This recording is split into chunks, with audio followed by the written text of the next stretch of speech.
ಒಂದಾನೊಂದು ಕಾಲದಲ್ಲಿ ಒಂದು ಸುಂದರವಾದ ಊರಿತ್ತು. ಆ ಊರಿನಲ್ಲಿ ಒಬ್ಬ ಟೋಪಿ ಮಾರಾಟಗಾರನು ಟೋಪಿಗಳನ್ನು ಮಾರಾಟ ಮಾಡುತ್ತಾ ನಡೆದುಕೊಂಡು ಹೋಗುತ್ತಿದ್ದ. ಟೋಪಿ ಬೇಕಾ ಟೋಪಿ? ಟೋಪಿ ಬೇಕಾ ಟೋಪಿ? 50 ರೂಪಾಯಿ ಟೋಪಿ, 100 ರೂಪಾಯಿ ಟೋಪಿ, ಟೋಪಿ ಬೇಕಾ ಟೋಪಿ ಎಂದು ಟೋಪಿ ಮಾರಾಟಗಾರ ಜೋರಾಗಿ ಕೂಗಿಕೊಂಡು ಟೋಪಿ ಮಾರಾಟ ಮಾಡಿಕೊಂಡು ಹೋಗುತ್ತಿದ್ದ. ಅದು ಮಧ್ಯಾಹ್ನದ ಸಮಯವಾಗಿತ್ತು. ತುಂಬಾ ಬಿಸಿಲಿತ್ತು. ಟೋಪಿ ಮಾರಾಟಗಾರ ಬುಟ್ಟಿಯಲ್ಲಿ ಬಣ್ಣ ಬಣ್ಣದ ಟೋಪಿಗಳನ್ನು ಹಿಡಿದುಕೊಂಡು ಕಾಡಿನ ದಾರಿಯ ಮೂಲಕ ನಡೆದುಕೊಂಡು ಹೋಗುತ್ತಿದ್ದ.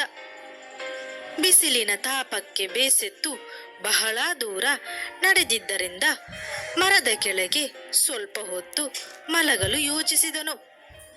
ತನ್ನ ಬುಟ್ಟಿಯನ್ನು ನೆಲದ ಮೇಲೆ ಇಟ್ಟು ತನ್ನಷ್ಟಕ್ಕೆ ತಾನೇ ಹೇಳಿಕೊಂಡನು, ನನಗೆ ತುಂಬಾ ಸುಸ್ತಾಗಿದೆ.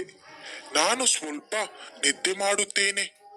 ನಂತರ ಈ ಟೋಪಿಗಳನ್ನು ಮಾರಾಟ ಮಾಡಲು ಹೋಗುತ್ತೇನೆ. ಅಷ್ಟೊತ್ತಿಗೆ ಮಧ್ಯಾಹ್ನದ ಬಿಸಿಲು ಸ್ವಲ್ಪ ಕಮ್ಮಿಯಾಗಬಹುದು ಎಂದು ತುಂಬಾ ಸುಸ್ತಾಗಿದ್ದ ಕಾರಣ ಅವನಿಗೆ ಬೇಗನೆ ನಿದ್ದೆ ಬಂತು. ಆದರೆ ಅದೇ ಮರದ ಮೇಲೆ ಮಂಗಗಳಿದ್ದವು. ಟೋಪಿ ಮಾರಾಟಗಾರ ನಿದ್ದೆಗೆ ಜಾರಿದ ತಕ್ಷಣ ಮರದಿಂದ ಒಂದೊಂದೇ ಮಂಗಗಳು ಮೆಲ್ಲನೆ ಕೆಳಗೆ ಇಳಿದವು. ಅವುಗಳಲ್ಲಿ ಒಂದು ಮಂಗವು ಮೆಲ್ಲನೆ ಬಂದು ಬುಟ್ಟಿಯನ್ನು ನೋಡಿತು. ನೋಡಿದರೆ ಅದರಲ್ಲಿ ಬಣ್ಣ ಬಣ್ಣದ ಟೋಪಿಗಳನ್ನು ನೋಡಿ ಒಂದನ್ನು ಹಿಡಿದುಕೊಂಡು ಮರದ ಮೇಲೆ ಹೋಯಿತು. ಇದನ್ನು ನೋಡಿದ ಇತರ ಮಂಗಗಳು ಕೂಡ ಟೋಪಿಯನ್ನು ಒಂದೊಂದಾಗಿ ಕೊಂಡು ಹೋದವು. ಎಲ್ಲಾ ಮಂಗಗಳು ಟೋಪಿಯನ್ನು ಹಿಡಿದುಕೊಂಡು ಮರದ ಮೇಲೆ ಕುಳಿತುಕೊಂಡು ಆಟವಾಡತೊಡಗಿದವು.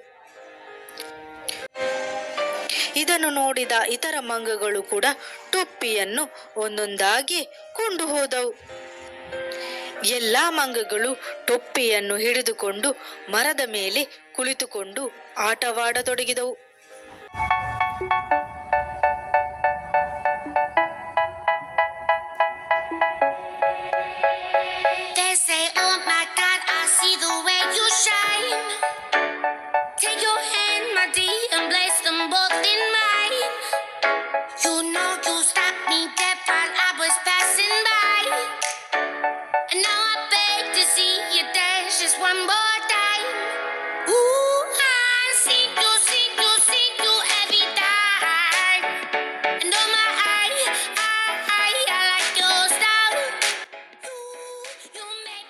ಮಾರಾಟಗಾರ ಎಚ್ಚರವಾದಾಗ ತನ್ನ ಬುಟ್ಟಿ ಖಾಲಿಯಾಗಿರುವುದನ್ನು ನೋಡಿ ಆಘಾತಗೊಳಗಾದನು.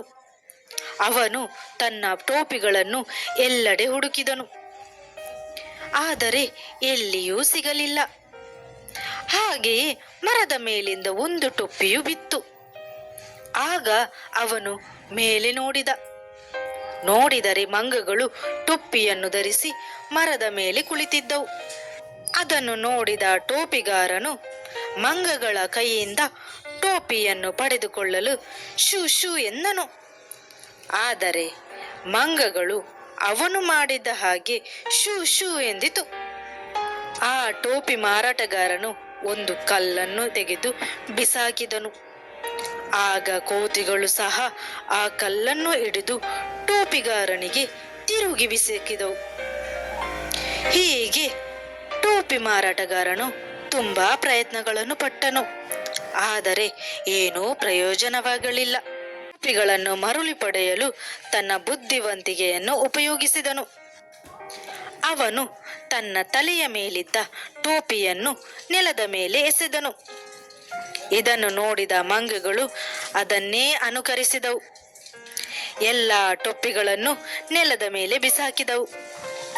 ಆಗ ಟೋಪಿಗಾರನು ಖುಷಿಯಿಂದ ಎಲ್ಲಾ ಟೋಪಿಗಳನ್ನು ಸಂಗ್ರಹಿಸಿದನು. ಅವುಗಳನ್ನು ತನ್ನ ಬುಟ್ಟಿಯಲ್ಲಿ ಇರಿಸಿಕೊಂಡು ಸಂತೋಷದಿಂದ ಮನೆಗೆ ಹಿಂತಿರುಗಿದನು.